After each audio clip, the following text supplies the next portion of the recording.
Hi guys, welcome back on the channel. On today's video, we continue our Baron's War rules workshop and we're going to talk about morale and command and control.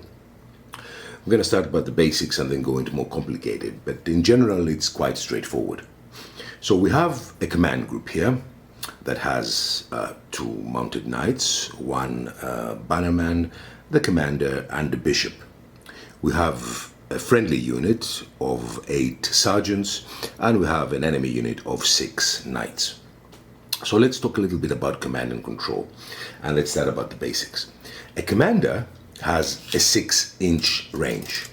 That's the range any commander has. So these sergeants are within command range. What's beneficial about this? The beneficial about this is that for any morale or any roles in general, the sergeants can use their commander's morale. So if they roll to see if they will become broken or if they will become shocked, they can use the usually superior morale number of their commander. Now, if a command unit has a Bannerman, as you can see here, it doubles the distance. So instead of 6, it becomes 12. So you have 12 inches where you can influence the roles of your units instead of 6. And it's quite an important thing that adds for the Bannerman. Now, if the command unit has also a musician that I don't have mounted, so we'll put one foot musician, this allows the friendly units to roll 2 dice for any checks, for any morale checks, and choose the highest. So a combination of a Bannerman and a musician is quite substantial because it doubles the distance, the command range, and also it doubles the number of dice you can roll. So you can imagine it gives a lot of strategic strength to the unit, to the retinue. Now, if a commander has a bishop, a priest, he cannot necessarily be a bishop, he can be a priest. Any warriors within order range of command group ignore morale dice for morale checks.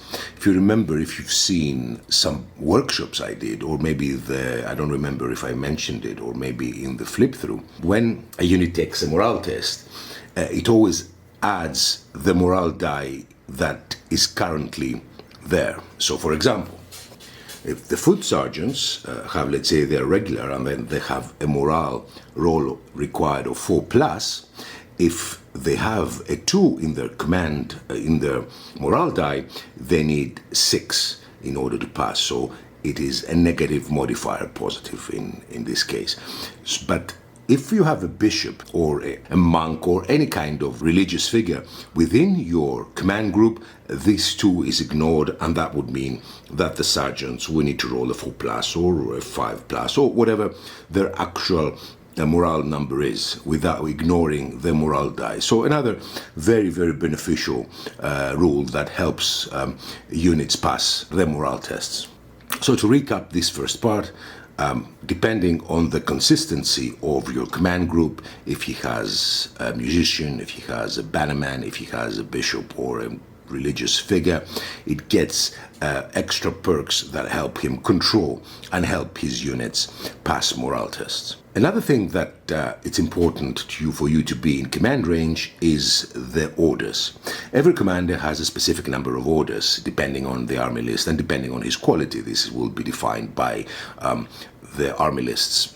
Now let us say that this Baron has 3 orders. He can use any for him because command groups can use any type of order and can move and do actions, a specific number of course defined by the rules, but they don't have negative modifiers in comparison to normal units who can perform 1 action, and if they perform a 2nd action they become wary, tired. So the commander can give one of these orders to units around him, the units that they are within command range. Now this is the only time where units, even if they're at command range and need to pass a morale test, they have to use their own morale. Because we need to know if they will pass the order, and the commander doesn't really help here. So if this commander here wants to give an order for extra order to the sergeants to attack, they need to roll and pass a test using their own morale die. and not using the commander's morale die. So this is the only time when a morale test needs to be passed that the units using their morale die, as long as they are within command range, obviously. So now let's talk a little bit about morale and when do you roll, except when you have to pass a test in order to accept an order from your commander.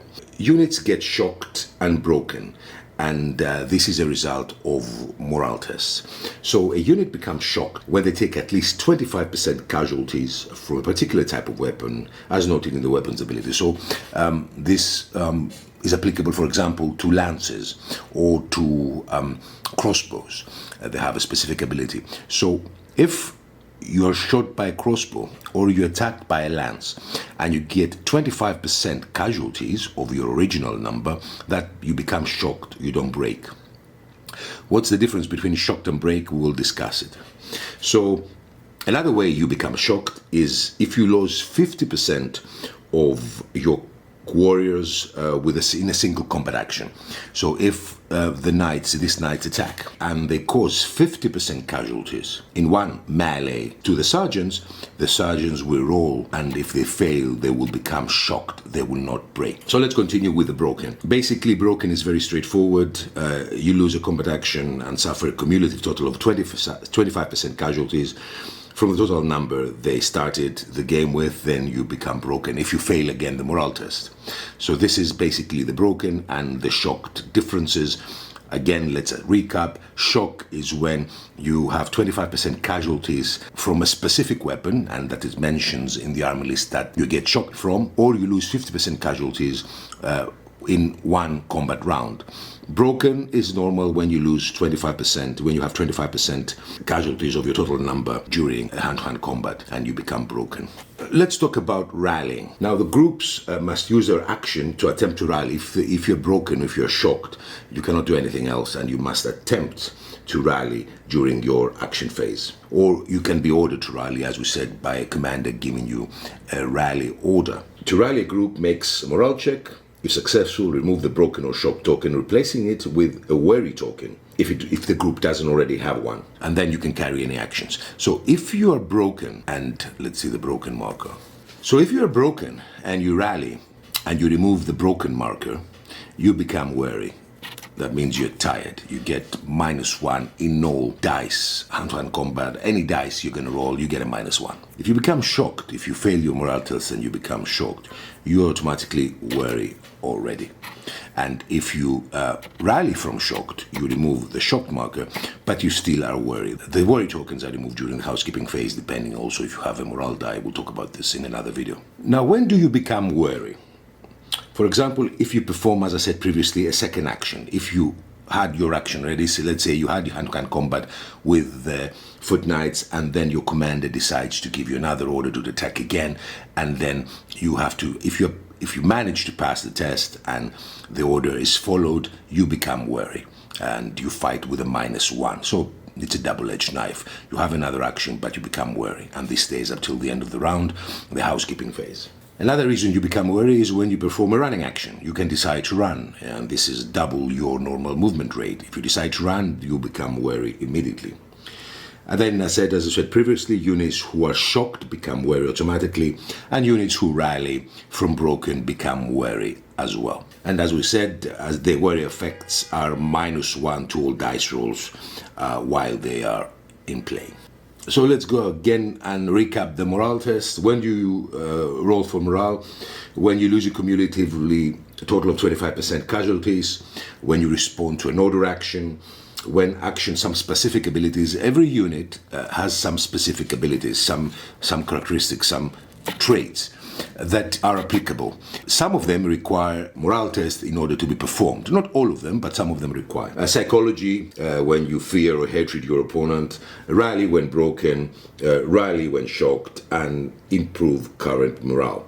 This is during housekeeping phase, and we said about we have to roll a dice in order to reduce, in some cases, having the wary token, we have to roll for a morale test in order to reduce the dice by 1. But I'm not going to go into details. This one will go into another video. When you're losing a commander, obviously there's another reason you get a morale test. And when a friendly group is removed within 6 inches, you must take a morale test. This is during the battlefield. Something I need to say, if the command unit, we said we can use the commander's morale within 12 inches or 6 inches, depending on if he has a Bannerman.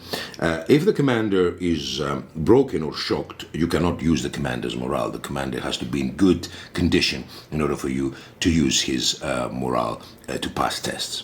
So guys, one last thing to mention, what is a shocked and what is a broken unit? Shocked, a group cannot move. Attackers gain a +2 modifier to their attack dice. This affects both ranged and melee combat.